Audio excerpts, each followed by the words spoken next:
définition du dessin, on pourrait dire qu'effectivement c'est tout ce qui est désigné par un trait sur une surface plane qui pourrait être du papier, même si on sait qu'il n'y a pas forcément que du papier sur lequel on peut inscrire du dessin. Après tout, quand on prend un bâton et qu'on fait un trait sur du sable, on est déjà dans le dessin.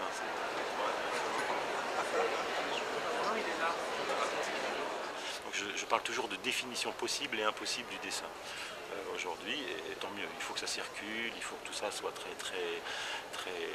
Il n'y a pas de code, il faut vraiment que ça soit ouvert, et après on voit bien qu'il y a différents types d'interventions. Ça peut être effectivement des interventions sur le corps, évidemment ça, il y a une écriture assez intime, c'est comme un journal je pense le dessin, y compris pour les artistes, soit qui sont des artistes purement dessinateurs, qui ont vraiment un travail plutôt continu, soit parfois ce sont presque des récréations, mais qui forment des petits moments de création pour les artistes.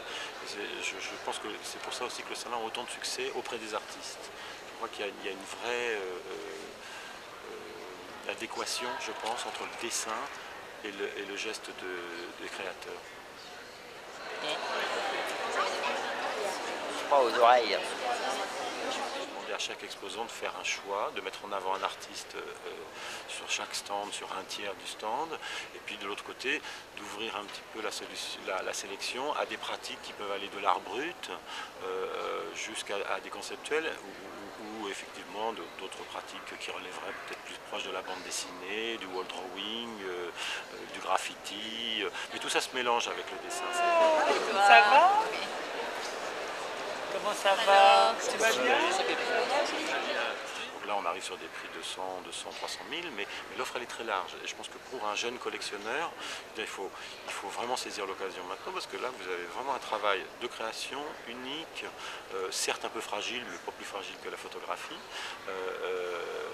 à des prix vraiment encore tout à fait accessibles.